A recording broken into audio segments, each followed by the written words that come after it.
Onun tünün suyem, күнін сүйем. Ағын дөзен, асқар тау гүлін сүйем. Мен оның қасиетті. Мен өз халқымның жолында басымды бәйгеге тіккен адаммын. Маған ары үшін жанын садақа ететін осындай текті халыққа, мені ұлым деп, перзентім деп төбесіне көтерген халыққа, арғы бергідегі қазақ баласының бірде-бірінің пешенесіне бұйырмаған бағалқытты, толыққанды, тәуелсіз мемлекет құрудың басында болу бақытын бұйыртқан халыққа қызмет етуден артық ештеңенің керегі жоқ.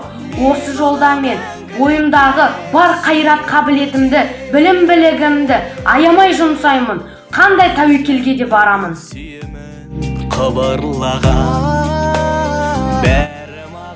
Қазақстанның болашағы қазақ тілінде.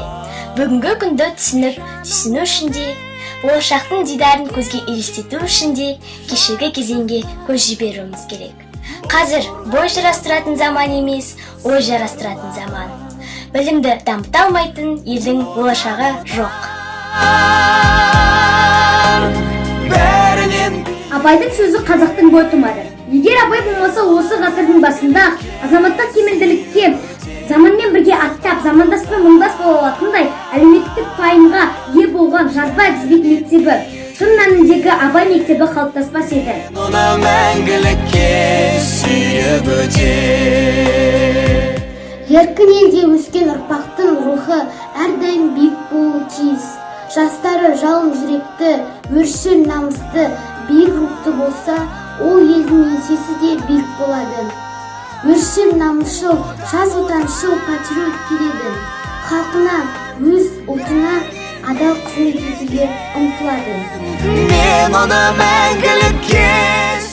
Кітап ең сабырлы ұстаз, өзінің биік, таза, рухани қасиеті мен кітап мәдениет пен руханияты қорғауда теңдесі жоқ қару болып табылады. Әлем әдебиетіндегі әйгілі жүз кітапты емін-еркін бар бояумен төгілтіп түсіретін тіл, қуатты тіл, қазақ тілі сөйлеген, қазақ-қазақпен қазақша сөйлесін.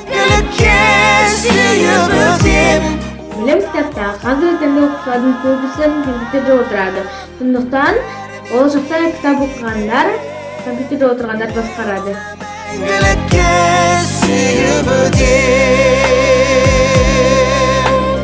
Мен оны мәңгілікке сүйіп өтер.